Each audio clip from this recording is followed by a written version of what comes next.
আসসালামু আলাইকুম আমার প্রিয় বন্ধুরা, আশা করি তোমরা সবাই ভালো আছো আর আমিও ভালো আছি। আর প্রতিদিনের মতো আজকেও আমার সকল বন্ধুদের সাথে মজাদার একটা রেসিপি শেয়ার করতে চলে আসলাম। আজকে আমার সকল বন্ধুদের সাথে শেয়ার করছি আলু দিয়ে টাকি মাছের মজাদার ঝোল রেসিপি। আশা করি আমার সকল বন্ধুদের কাছে ভালো লাগবে। আর এখানে রান্না করার জন্য সব কিছু একসাথে রেডি করে নিয়েছি। এখানে টাকি মাছগুলো কেটে ভালো করে ধুয়ে নিয়েছি। আর টাকি মাছগুলোতে সবগুলো মাছেই ভরপুর ডিম ছিল, তাই আমি ডিমগুলো মাছ থেকে বের করে আলাদা করে নিয়েছি। আর এখন রান্না করার জন্য কড়াইতে সয়াবিন তেল দিয়ে দিচ্ছি। তেলটা ভালো করে গরম করে নিচ্ছি। আর এখন তেলটাতে দিয়ে দিচ্ছি পেঁয়াজ কুচি, দিয়ে ভালো করে নেড়েচেড়ে এখন লাল করে নিচ্ছি।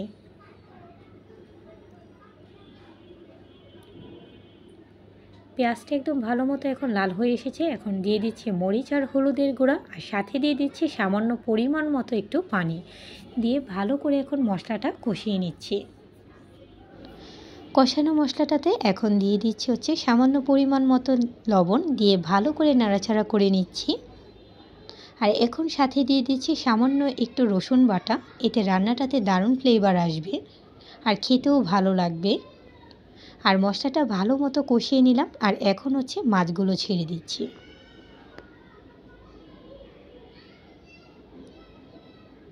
প্রতিটা মাছ ছেড়ে দিলাম। ভালো করে মশলাটাতে এখন কষিয়ে নিচ্ছে মাছগুলো। আর এখন মাছগুলোর সাথে যে ডিমগুলো ছিল সেগুলো দিয়ে দিচ্ছি মশলাটাতে। ভালো করে নাড়াচাড়া করে নিচ্ছি। মাছগুলো থেকে ডিমগুলো বের করে নিলে এতে সুন্দর মতো মরিচ হলুদ বা মশলাগুলো ভালো মতো ডিমগুলোতে ঢুকবে। আর এখন সবগুলো মাছ আর ডিম তুলে নিলাম কষিয়ে। আর এখন কষানো মশলাটাতে দিয়ে দিচ্ছি আলু। যেহেতু আলু দিয়ে টাকি মাছের ঝোল রান্না করছি, তাই এখন আলুগুলো দিয়ে দিলাম। আলুগুলো ভালো করে নেড়েচেড়ে এখন মশলাটাতে কষিয়ে নিচ্ছি।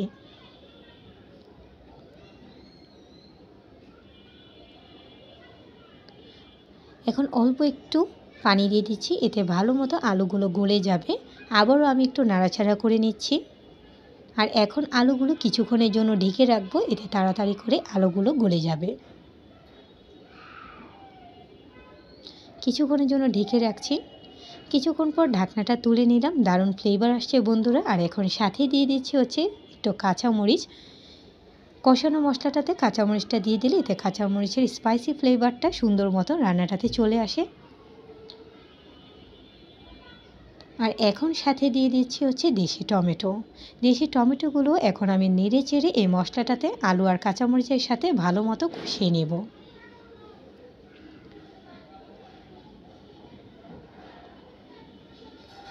তোমরা দেখতেই পাচ্ছ আস্তে আস্তে কষানো হয়ে গেল, তেল চলে আসছে। আর যেহেতু আমি ঝোল রান্না করব, তাই এখন বেশি করে পানি দিয়ে দিচ্ছি। এরকম ঝোল খাবার যদি ভাতের সাথে থাকে তাহলে তার কোনো কিছু লাগে না, কারণ যে কোনো ঝোল রান্না কিন্তু খেতে দারুণ লাগে গরম গরম ভাতের সাথে। কিছুক্ষণের জন্য ঢেকে রাখলাম। আর এখন কষানো ডিম আর মাছগুলো দিয়ে দিচ্ছি, দিয়ে ভালো করে নাড়াচাড়া করে মাছগুলো ঝোলটাতে ডুবিয়ে দিচ্ছি।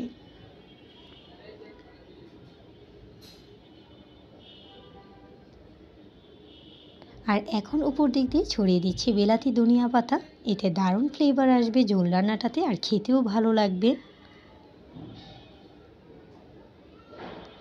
বলক চলে এসেছে বন্ধুরা, তেল চলে আসলেই নামিয়ে নেব। আশা করি আমার সকল বন্ধুদের কাছে এই মজাদার ঝোল রেসিপিটি ভালো লেগেছে।